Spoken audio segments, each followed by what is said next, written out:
Thanks for that introduction, Bob.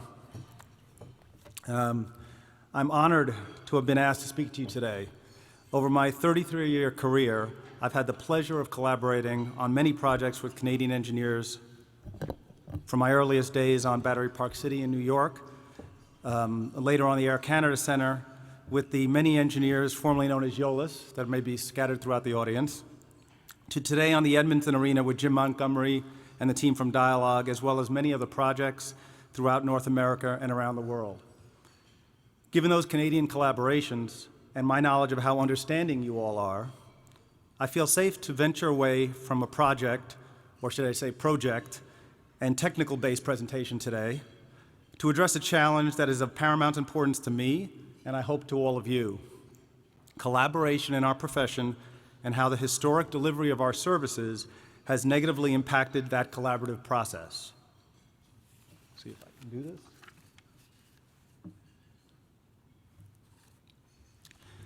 So I will not be talking specifically about Thornton Tomasetti's tall buildings, about half of which you will see up on the screen there have been completed. The other half are in design and construction, and with a bunch more on the boards or in the process. Because today I do not believe that there is a lack of ambitious projects for our profession to sink its teeth into. I do not believe that that's really our challenge. Nor will I specifically be addressing sustainable design, the theme of this conference, because I believe as an industry, embracing sustainable design is not our challenge. Thankfully, sustainable design is well on its way to being universally adopted and implemented.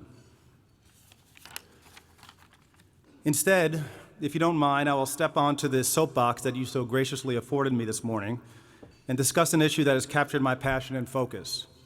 That issue is how we collaborate, and what I see as a golden and historic opportunity facing our profession and our industry. A new age of collaboration with tools and systems at our disposal that finally will allow our product, our deliverables, to live up to those of the master designers and builders that came before us, or at least before me. As I said, I've been working in this profession for almost 33 years. Actually, it was 33 years yesterday that I joined the firm that I'm at today. And I finally see a deliverable that truly reflects the collaboration that has always been such an important part of the design and construction process. But before I get to the good news, and where I hope we will finally be heading in the profession as an industry, I'll ask for your indulgence as I go back in time and I highlight the trials and tribulations and failures in my career that make me such a cheerleader for the latest advances in project delivery. So what I'm going to talk about is a couple of things. One's a little bit of history. One is the model is the deliverable, which I think is one of the keys to our success as a profession going forward. I'm going to talk a little bit about the early stages of design and where the tools that we have at our disposal are transforming that area as well. I'm going to talk about the barriers to making this all happen, and hopefully a couple of examples of how it is happening and how it's transforming our industry. So a little bit about history.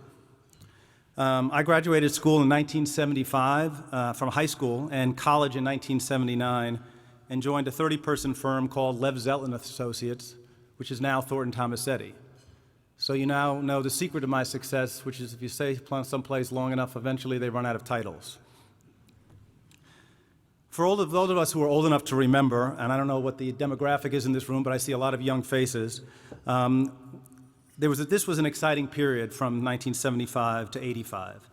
I went from a slide rule at the beginning of high school to a $200 calculator that had 6 trig functions and a 2-number memory that was my graduation from high school present, to punch cards in college, to a VAX computer in an air-conditioned room that could run our analyses overnight in the first years at Thornton Tomasetti, back then Lev Zetlin, to a desktop computer that could analyze my structures in minutes.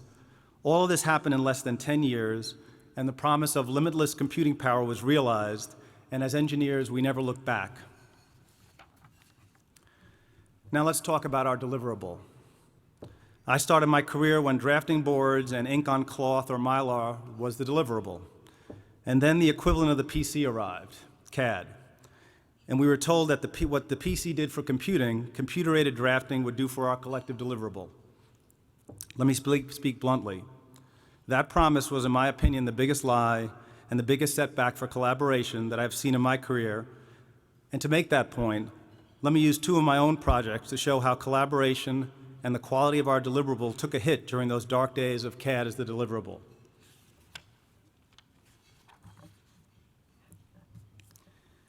I was lucky enough to work on two groundbreaking projects 20 years apart. One, Liberty Place in Philadelphia, designed by Helmut Jahn, which opened in 1987, and the New York Times headquarters with Renzo Piano and FX Fowl that opened in 2007. Remarkably, in my opinion, we delivered a better and more collaborative product in 1987 than we did 20 years later. To be clear, the Times headquarters was by all accounts an award-winning success, but in 20 years, when it came to delivery, we took a major step backwards. So here are the facts.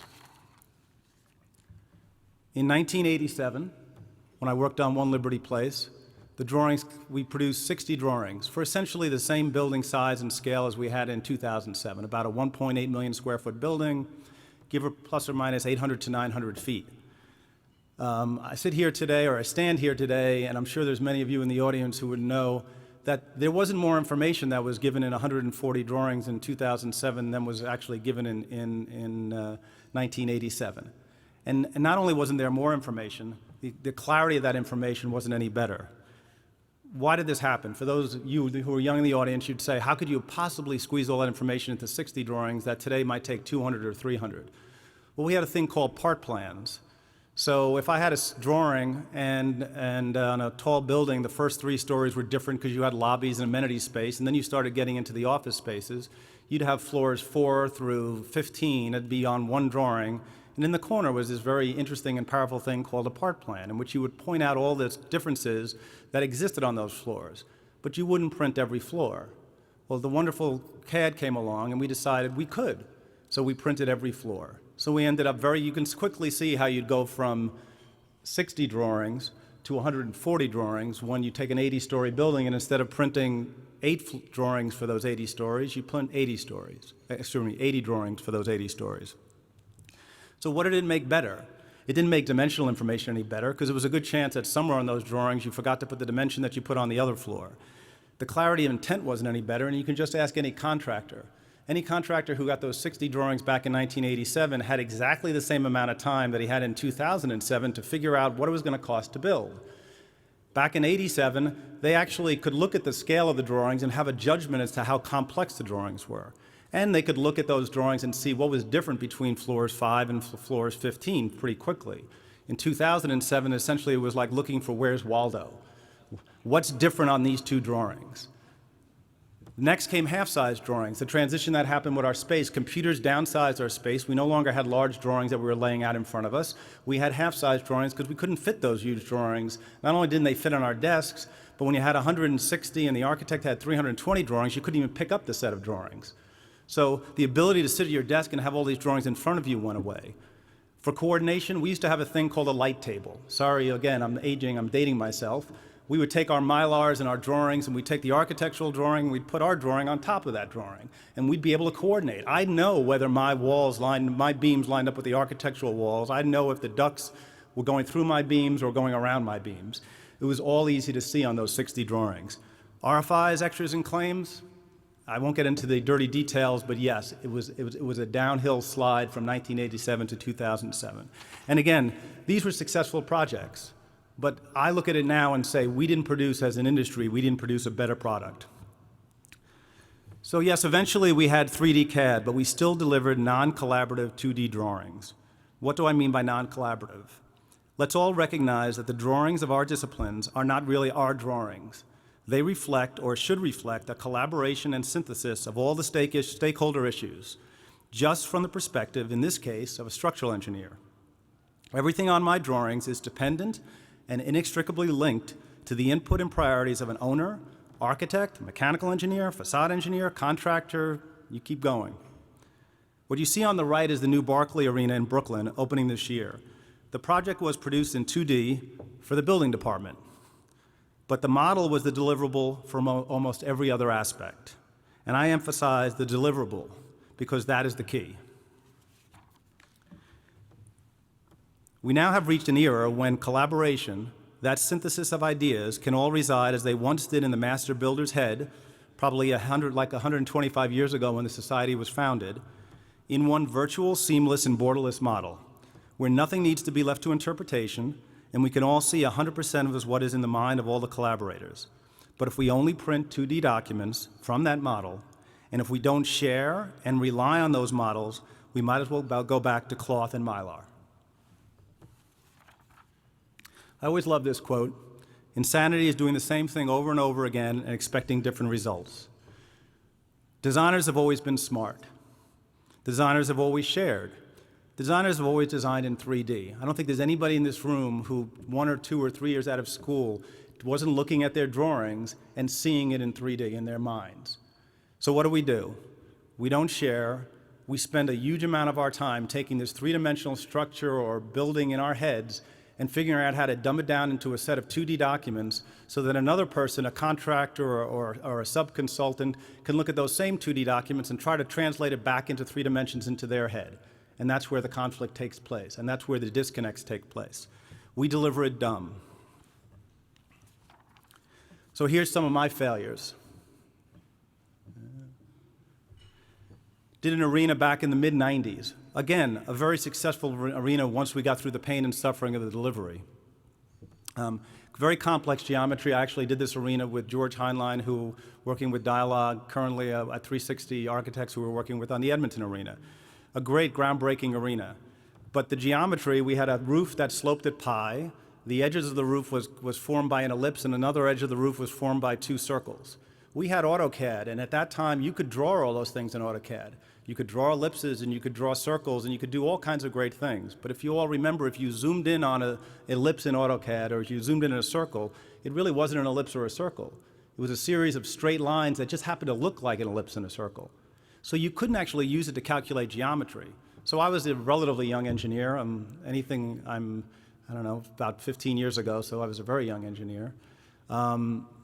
And I figured out all the geometry in a spreadsheet using mathematical equations. I had every intersecting point of every steel member in that building in a spreadsheet. But I wasn't going to give that to the contractor. I wasn't going to be responsible for the geometry of that building. So what did we do?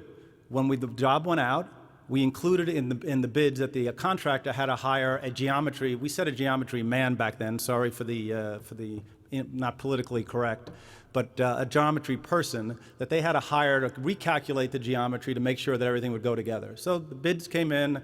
The award-winning contractor got it. He came to the first meeting and said, "Great, I've got the geometry person. I've just hired an architect. They're going to put the whole thing in AutoCAD and calculate the geometry." Change order number 1. On the right, you'll see a prototype of a connection at the New York Times headquarters. They wanted to figure out what this exposed structure was going to look like. What did? We built a huge, massive piece of steel that they put in the loading dock of the New York Times headquarters building. A major structural connection, took months to fabricate, to bring it in to something that could have been easily prototyped with the tools we have today virtually. All we needed that steel really was, with the tools we have today, was to figure out what the intumescent paint was going to look like. We didn't need it to see how the connections and the members were going to come together. And finally, the last one is an arena or stadium we did in Pittsburgh, where all the connections were, the concept for the connections were all shown on the drawings. We wanted to have connections that were shop welded and field bolted. That's what we found to be efficient. Architect loved it, signed off on all the connections. Low bidder came in and said, "We want to do it all bolted." Low bid won, gusset plates got bigger, architect's not happy. So I could go on, but I won't. Because I want to get to the good side of the story. But the failures of the tools of collaboration are out there. And we've always been smart. We've always been collaborative. But until recently, we've delivered dumb. After too many years, I grew tired of the same questions on every job. How big is that gusset plate? You'll see in this picture, the gusset plate was clearly a little too big. How does that duct get past that beam? How am I supposed to splice those bars? How many tons, cubic yards, cubic meters is of that material are there in there? I've been on jobs where we've argued for weeks about the tonnage of my job, what I've calculated and what the contractor's calculated. Where is that beam? RFI number 1 through 100 on most jobs used to be, where's that beam, where's that beam, where's that beam? And if you ask the contractor, why didn't you put it into just one RFI listing 100 questions, he'd say, well, you know, I'm getting my claim going. He wouldn't say that. You'd find that out later. And then there's the, are you done yet? I've never told a client until the last 5 years when he asked me whether I was done, that I was 100% done, because I'd be lying. until recently. Because I'll tell you, all of you, if you're delivering a 2D drawing and your drawings are going out tomorrow and your client calls you up and says, good news, you have an extra month, you're not going to take those drawings and put them in the drawer. You're going to sit there and go, maybe a couple more sections, let's take that note and clarify it. You're going to add to the three-dimensional information that's in your head, you're going to add clarity to those drawings because you realize you could go on forever. I had a engineer I've worked with, he called it was like raking the beach. Just when you thought you had it clean, you rake it again, you'll find another cigarette butt. And there's always more to do on translating your three-dimensional designs into two-dimensional drawings. We're at an age now where that doesn't have to be the case. It's time to stop the insanity and make the model the deliverable. And for the sanity, along with my colleagues, I decided to finally kick the habit. I'm speaking to you today as a former 2D dumb deliverer, that's a mouthful, who has seen the light. So let me give you a quick example of a job that's close to my heart, and I'm sorry for the rah-rah. This is an example about a job which is the home of the greatest sports team on the planet. All right, excuse me. Let me pass here. I'm born and raised in New York, and I was born in the Bronx. So put yourself in my position. If you think about wherever you come from, if you got to be the engineer of record on the stadium in which your team that you were born and raised in, wouldn't you think that was the coolest job and you should just call your career at an end at that point? So I didn't, but I'm not sure I'll be able to top Yankee Stadium. So in this job, it was design, bid, build, design, assist, I don't know. You can throw all kinds of names at these jobs. Nothing falls into a simple category. But we modeled everything on that job. We modeled the steel, we modeled the precast, we modeled the concrete. Not everything was the deliverable on that job because in the Bronx, if I was going to bring a concrete model to my local concrete contractor, I'd have to be coming with a computer in hand as well. But we worked with Turner, who took Navisworks and took all of that information, brought it together, and made some amazing strides in delivering something that reduced the number of RFIs, the turnaround time, everything on that job dramatically. Let me give two examples that I want to talk about that'll get more into the power of it. We have a thing called the iconic frieze at Yankee Stadium. It was in the original stadium. It runs along the upper deck of the stadium, and it's really ornamental. But in the original stadium, it wasn't ornamental. It was structural. When the stadium was renovated, it became ornamental. And when we were doing the new stadium, the owner and the architect and others were thinking we would do another ornamental version and just hang it onto the structure. We were convinced that we could do it and make it real structure. But no one was going to build a mock-up for just because we were convinced. So we virtually modeled that frieze in Tekla, the program that the steel fabricators stick into their cutting machines. So it wasn't just a facsimile of what it would look like, it was exactly what it was going to look like. And we took that and gave it to the owners and the architects and convinced them that what they were looking for, ornamental, we could do in structural steel. So what you see on the right is the model, what you see on the left is the actual frieze.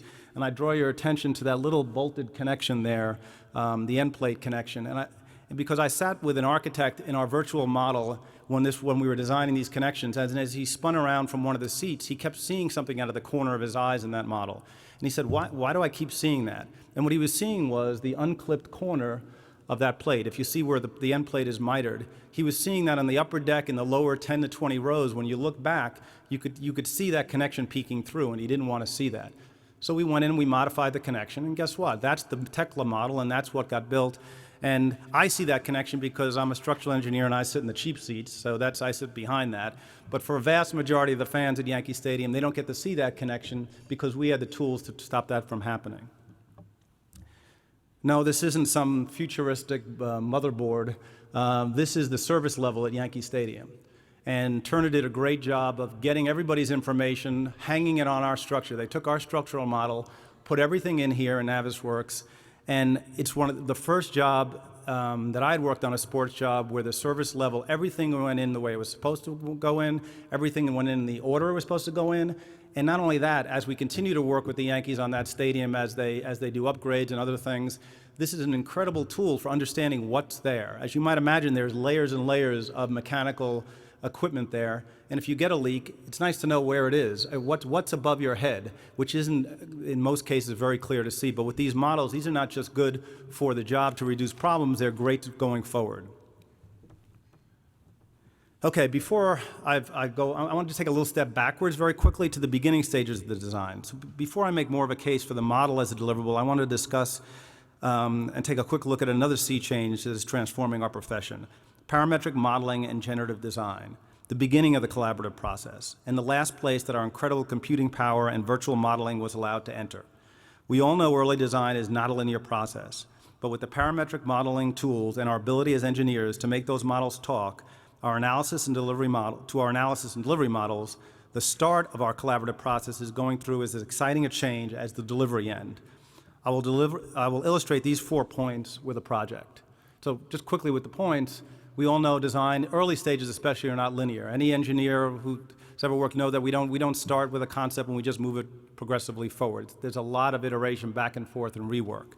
So let me give a quick example of a project, but before I do that, I want to do a real quick slide on integrated project delivery, and this isn't about integrated project delivery because I have all my qualms about that, but other than doing this work up generative and parametric modeling at the front end, other than the cool factor, there's a real value to it. And what this slide illustrates is that integrated project delivery chart illustrates that parametric modeling linked to our high-powered analysis and delivery tools can dramatically enhance the collaborative process and also result in incredible early and long-range efficiencies.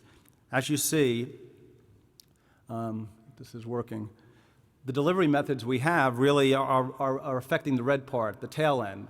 But in the early stages, when we really haven't, the model and the design haven't been formulated yet, we're not using the tools at our disposal. When we can do that, then we shift the ability to control costs much earlier in the process because we're able to take the advanced tools we have and bring them to bear at stages where we couldn't. We're not using then DD, design development, and our construction document phase to fix or catch up to the design. We're actually embedding in the design all of the concepts and information that we need, the guidelines that should have been in there from the beginning, from the start. So I'm going to use an example of a project that we're working on with the Durst organization in New York and big architects, the Bjork Ingalls Group. It's a residential building on West 57th Street. This is the early stages of design. I'm sure it'll look recognizable to you, not particularly for this building, but if you look at a relatively short period of time, about a month and a half or so, you see a building that transformed in many different ways. Programmatically, pro forma, all of those things were roughly the same, but the building was dramatically different. Often as an engineer, we resist utilizing our powerful analytical tools during this period because of the change that's inherent. If we started to model a building like this and you'd be proud of yourself, you created the model, you'd go to the architect, he'd say, oh, forget that one, I changed my mind. And you would have realized you spent a lot of time and effort and dollars building a model for something that didn't exist anymore. So given the increasing ambition and complexity of our projects, even from someone who is a huge advocate for the back-of-the-napkin understanding of our structures, we are doing ourselves a disservice when our analysis at these early stages doesn't keep pace and take full advantage of the powerful tools at our disposal. I'm just going to let this run in the background. What you're seeing running here is a glimpse of a collaborative parametric model running in Grasshopper. Grasshopper, hopefully a lot of you know what Grasshopper is, but if you don't, just ask any of your young engineers coming out of school. It's a parametric modeling tool that's actually free, which all of you people who are running companies or managing companies should really enjoy.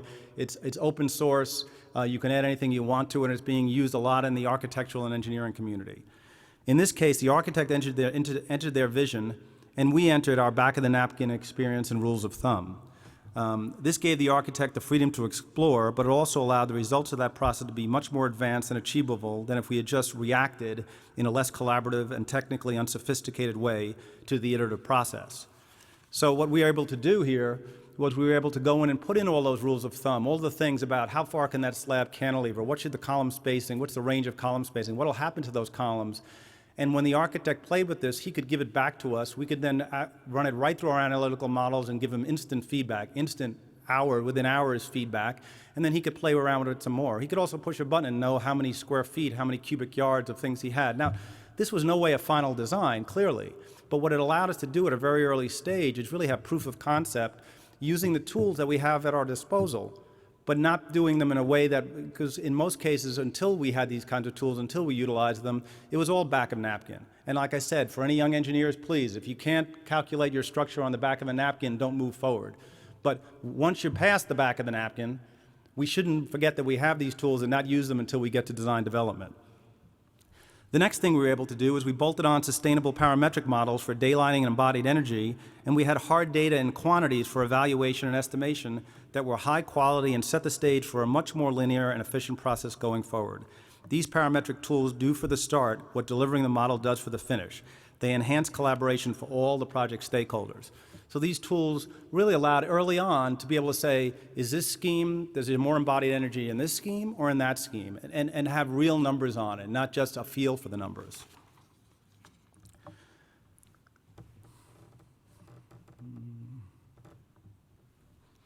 Okay, by now I can hear the questions telepathically. And since we won't have the time for Q&A, that wasn't my idea, it's a big audience, let me try and anticipate some of them. I'm sure for most of you I'm preaching to the choir, but for the few of you who may not be believers, and by way of the ammunition for the majority of you to help you push through the barriers of these transformative tools of collaboration, let me give you my answers to the lies, damn lies, and excuses I have run into. So I break them into my top 5 categories, is the you can't do that, one size doesn't fit all, we're going to wait for interoperability, that's means and methods, you're going outside your world, and my lawyers say you can't do that.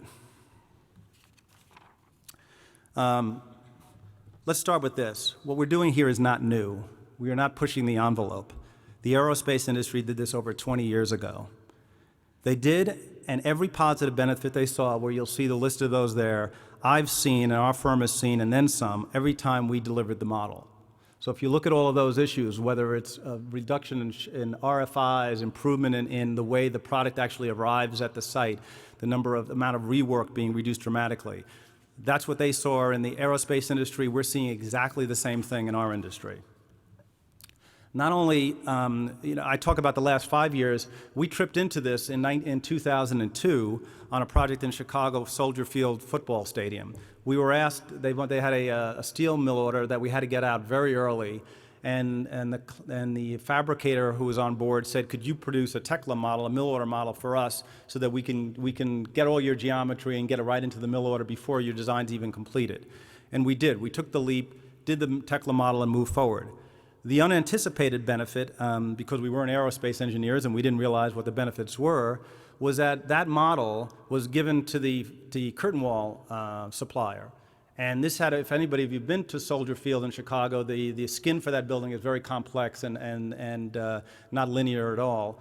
And everybody was worried about it wasn't going to fit, it was going to cost too much. But when they took our model and they essentially built their skin around our structural model, which was the model that was going into the CNC cutting machines at the steel fabricator, it came to the site and everything fit perfectly. That's not why we built the model, but that really is where the light went on, where we all realized that this was what the future was.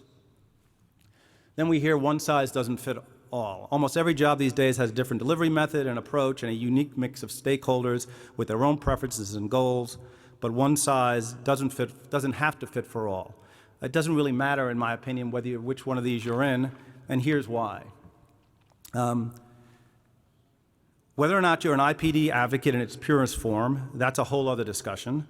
One of the things I believe we can all agree on is the principles that was set down in the IPD literature.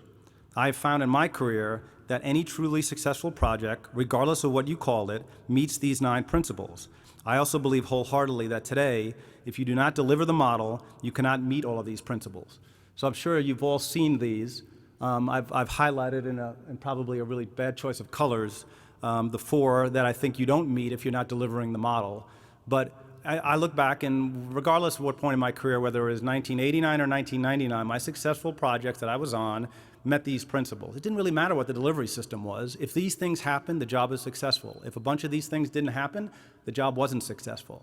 And I'm standing here today saying that if we don't, as an industry, get to the point where we deliver the model and make that our deliverable, we can actually do the things in this day and age that will meet the principles of successful project delivery.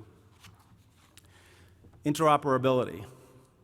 Another excuse. We are waiting on our software to be interoperable. It didn't work for Samuel Beckett, and it didn't work for Thornton Tomasetti. The Thornton Tomasetti picture you're seeing there is from an article. There's some of my past and present partners, in which we were talking about in 1990 how we now have the Achilles heel of structural computer programs is compatibility. Godot never comes. Autodesk, Tekla, and Bentley, etc., are not going to interoperate any more than Microsoft is going to merge with Apple or Google, or at least they're not anytime soon. So we can't wait. With the help of translators, all these programs can talk to each other today, and they do. I know they do. I've seen it. See, I have people, and I have young people.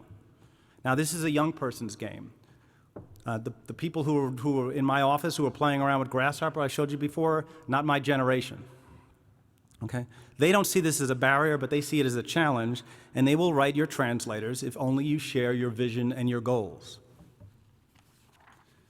Means and methods, you can't get into that. You got to stay away from this. If you're sharing the model, if you're getting into erection procedures and other things, you're getting into other people's business. And they won't know what to do with our model. Well, the truth is, not only do they know what to do with our model, if we don't deliver the model, we may someday be sitting on the sidelines while the design we used to call our own gets developed and delivered by others. Right now, steel suppliers and fabricators take our models. Precast suppliers take our models. Skin suppliers take our models. Erectors take our models. Cast and place contractors, 5 years. But if they're working with a good general, the general will take our model and will walk the cast and place contractor through. And this isn't any poke at the cast and place contractors. It's just a fact of life that if you realize who will take the models, they are the industries that are not a local industry. They're regional or large or global. So the investment to use a platform that works throughout regions made sense to them. The steel fabrication industry had to hone in on programs like Tekla because they were borderless. They worked all over the place. If you're a cast and place contractor, there's a good chance you never leave a 75-mile area in your whole career. So why make the investment in something that's not necessarily going to buy you that value beyond that area? But that's starting to change as well. General contractors, as I said, they're taking it and they're using Navisworks and other programs to combine them all. And MEP subcontractors on the Yankee Stadium, the MEP subcontractors have entered most, if not all, of that information for Turner. And I don't know how many MEP brethren are in this room, and so I won't make any MEP jokes. Well, maybe I will. But if they don't wake up, they're going to find themselves out of DD on every job. Because I think they're the most resistant that I see to embracing this, and I understand their barriers, but they're the ones who could transform our industry even more. And I think we have to work with them and say, here's our model. It's the structural model. Hang your mechanical, go on now, hang everything on it. We're here first, you can have it, you can work with it. If we do that, I think we can push them towards the finish line. So these are all the places we deliver the model. I'm not gonna talk a lot about it, but we've delivered the model in all these different forms to different people, and we let them rely on it. Button.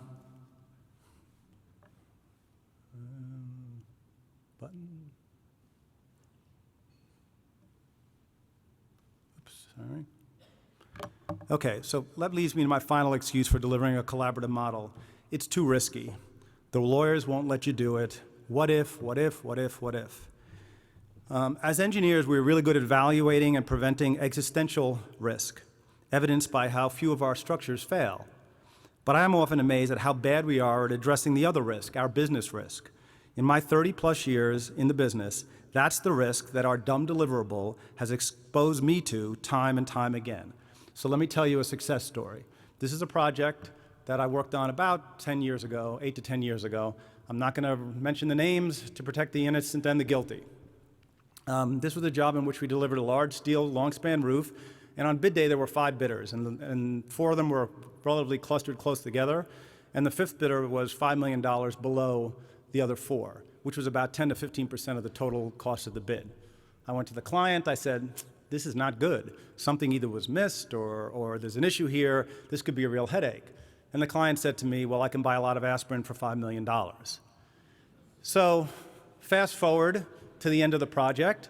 We added virtually no steel to this job. Nothing really changed on this job, except at the end of the job, there was over a $50 million claim to the owner, that if that claim had been realized, he would have turned to the rest of the design team and said, let me see your E&O policies. And when I talk about risk, trust me, none of us had E&O policies that would ever add up to $50 million plus. So you really weren't reducing risk by having E&O policies and avoiding this. So what was the case the contractor was making? Our drawings, he didn't understand the complexity. They weren't clear. There wasn't enough information there. He didn't realize this connection, that connection. Luckily, we had binding mediation and went on for a year. Meetings, lawyers, testimony, exhibits. We didn't get paid for this. This wasn't part of what we wanted to do. And at the end of the day, we won. Let me tell you what victory looks like. We really won.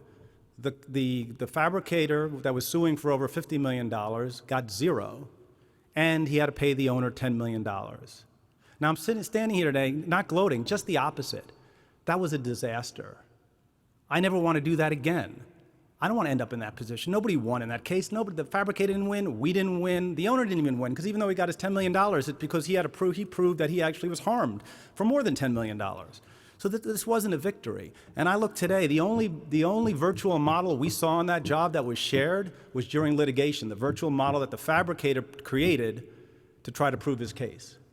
So I'm telling you, that's our risk. Our risk is not the existential risk. We do a really good job with that. It's business risk. And if we don't start delivering the model, we're going to be repeating that risk.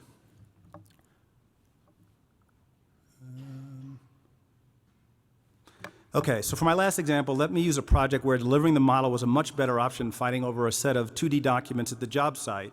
On this project in Basra, Iraq, we use all the tools at our disposal, from parametric modeling to full detailed Tekla and Revit models to means and methods, direction models, because in a country that's only dominant building type had been palaces for almost 40 years, in my opinion, without stepping into means and methods and delivering the model, collaboration and success would not have been possible.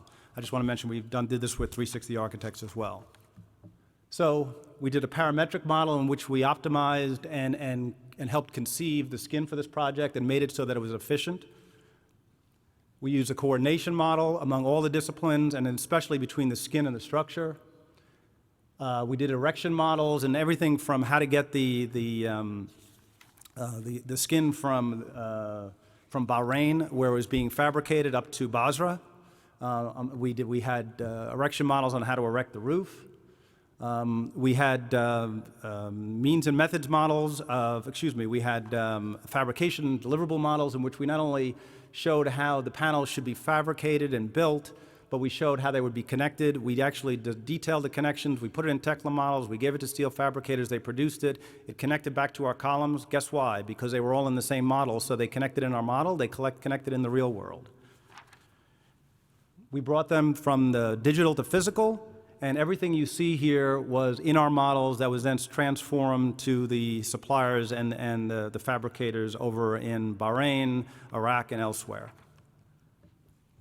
So we delivered, and it's under construction, and it's well along. And in the end, the only way this project could have been executed was by making the model our deliverable, and if we can do it in Basra and the Bronx, where the quality of concrete construction was about the same, and I'm not joking there, that's actually the truth. As the song says, we can deliver it anywhere.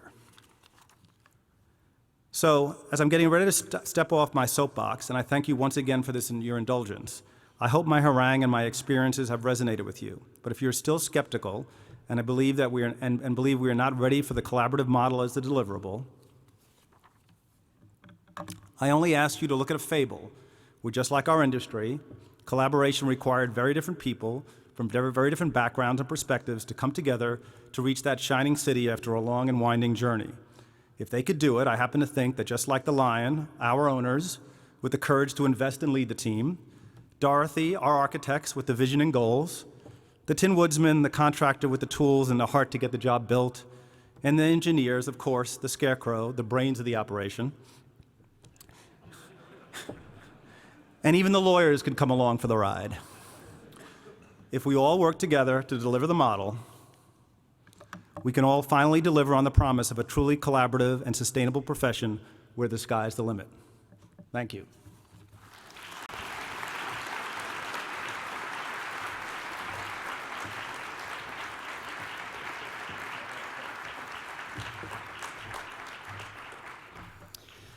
Well, thanks, Tom, for sharing your expertise in this area in advanced project delivery. And I think the fact that we've been talking about structural engineering, we should all be aware that the key messages are clearly extending beyond the bounds of structural engineering to other areas of engineering as well. I think it was a great presentation, and as a token of our appreciation, the local organizing committee of CSCE 2012 has made a donation to the organization Engineers Without Borders. And beyond that, we have this great CSCE 2012 golf shirt that you can take back to New York City and help to advertise our conference. Thanks, Right. Tom. Thank you. Thanks.